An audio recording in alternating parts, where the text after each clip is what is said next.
अध्याय 2 नमक का महत्व। एक नगर में विनय सिंह नाम का एक राजा रहता था। उसकी 3 रानियां थी। राजा जनसेवा और राजकाज में बहुत निपुण था। एक दिन राजा ने एक पारिवारिक गोष्ठी का आयोजन किया। उस सभा में राजा से एक प्रश्न पूछा गया कि वे अपनी तीनों रानियों में से किसको सबसे अधिक प्रेम करते हैं। यह प्रश्न सामान्य होते हुए भी गंभीर था। इससे सिर्फ राजा ही नहीं, सभी लोग चौंक गए। राजा का उत्तर जानने के लिए सभी आतुर थे। लोगों में कानाफूसी होने लगी। किसी ने कहा, राजा सबसे छोटी नई नवेली रानी का ही नाम लेंगे। कोई कहता, नहीं नहीं, राजा बीच वाली रानी का नाम लेगा, वह सबसे अधिक सुंदर है। कुछ लोग विचार कर रहे थे, राजा बड़ी रानी का ही नाम लेगा, वह बहुत समझदार है। प्रश्न का उत्तर जानने के लिए पुनः निवेदन किया गया। तब राजा ने जवाब दिया, सबसे छोटी रानी मुझे मिष्ठान की तरह प्रिय है, बीच वाली रानी मुझे पकवान की तरह प्रिय है, बड़ी रानी मुझे भोजन में नमक की भांति प्रिय है। राजा का उत्तर सुनकर सभी आश्चर्यचकित हो गए। सभी लोग अपने अपने ढंग से अर्थ लगाने लगे। छोटी और मझली रानी तो प्रसन्न हुई, परंतु बड़ी रानी नाराज होकर सभा से उठकर चली गई। राजा इतना नहीं समझे थे कि बात इतनी ज्यादा बढ़ जाएगी।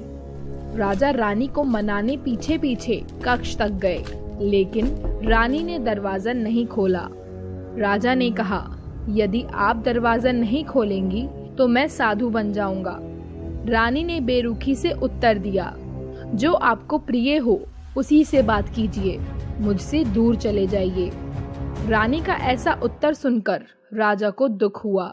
उनका मन इतना विचलित हुआ कि वे वास्तव में साधु बन गए। सबने बहुत रोका, पर वह नहीं माने।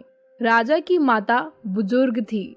वे राजा के इस कार्य से बहुत अप्रसन्न हुई। वे राजा की आदत जानती थी। उन्होंने सोचा कि राजा गंगा स्नान के लिए गंगा तट पर अवश्य आएगा, इसलिए वे गंगा के किनारे ही एक भवन में रहने लगी।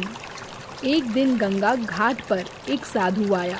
स्नान करके वह 3 घरों में भिक्षा मांगने निकला। साधु की आवाज सुनकर महारानी अन्न लेकर आई। वे साधु को देखते ही पहचान गई कि वह साधु उनका बेटा राजा विनय सिंह ही है। महारानी को अपने पुत्र पर प्रेम उमड़ पड़ा। महारानी ने साधु से रुकने का अनुरोध किया, पर साधु नहीं माने। बहुत अनुरोध पर साधु ने भोज के लिए निमंत्रण स्वीकार कर लिया। महारानी ने तरह तरह के भोजन पकवान बनवाए। महल से तीनों रानियों को भी बुलवाया। सबको भोजन परोसा गया। कुछ भोजन खाने के पश्चात सबने कहा, भोजन तो नमक रहित है, शायद रसोइया नमक डालना भूल गया है, जिससे सारे भोजन का स्वाद बिगड़ गया है। यह वाक्य सुनकर बड़ी रानी को वर्षों पुरानी बात याद आ गई। तब जाकर रानी को नमक का महत्व समझ में आया। वह महारानी के पास जाकर पश्चाताप करने लगी, माफी मांगने लगी। यह सब देख राजा विनय सिंह भी सामने आ गए। रानी ने उनसे भी माफी मांगी। सबने महारानी के चरण छूकर आशीर्वाद लिया और सब प्रसन्नता से रहने लगे।